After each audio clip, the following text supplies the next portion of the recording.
you a story about one man and his clash with a genie. Now, Amal was a young boy, okay, round about this high, this size, but he was rather handsome. And after a day of flirting with the local girls at the market, hello, Treacle, would you like to meet me at the butter market later? He decided that he would wander off home with a couple of things that he might have bought.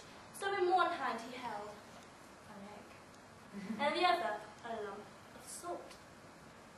Now putting them in his pocket, he headed home, only to be confronted by a huge, colossal, and I mean a pretty damn big genie. And this genie, he stood at round about 10 foot, maybe bigger, and he looked down. And he was big, he was strong. I mean, check out the guns. So, Amal, being Amal and being a typical teenager, decided to challenge the genie. Oi, genie! I challenge you to a competition of strength, of stamina, of squeezing a rock.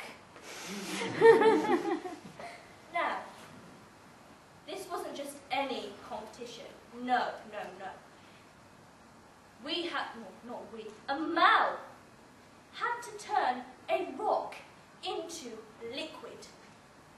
So, with great strength, using his puny twig-like arm, he got the rock and he squeezed it. And of course, liquid trickled down his elbow. Now, can anyone guess what it could have been? Sweat. Well, someone's on form this morning. Now, Sweat. now, of course, it was the genie's turn. You know, the genie being big, strong, almighty, rather tall. He picked up his egg and he squeezed it. Nothing. And he squeezed it again, this time with both hands. Nothing. So he tossed it down to the ground. Oh, it was a silly rock anyway. And of course, Amal went back and he was the genie. So he was, of course, laughing. And he thought, well, I might as well give him a second chance. Oi, genie! Since you lost this one, I will give you a rematch. I want you to turn that rock there into salt. Now, the genie, of course, he was thinking, oh, no, he didn't. So he picked up his rock, and of course, he squeezed it. Okay? And he squeezed it again. Still. Nothing. Nothing. So he tossed it down to the ground. Oh, it wasn't possible anyway, but of course Amal had to be the triumphant one here. He picked up his rock and he squeezed, and as predicted, a lot of salt trickled down his arm. Now, the genie was rather annoyed. As you can imagine, he was fuming. I mean, if mountains could move, then they could have moved just then. And he decided that he wasn't going to get mad, he was going to get even. Now he looked down at Amal from his great height, not there, but not even there, I mean, seriously down, and he said, listen, young man, I would like you to come to my house, or not, cave, for dinner. And there we will feast, and we will dine, until the sun comes back up. So of course Amal said yes. And they ate, and they drank, and of course they ate some more, and they drank some more, and of course they even ate some more, until they were both blacked out asleep.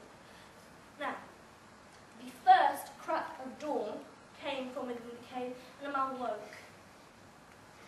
And he thought, something not right here. So he decided that he would test the genie, and he tiptoed across and more to the side. And from his safe distance, he watched as the genie next to him awoke. And of course, the genie had a plan. Strode across, and he picked up his sword and he hacked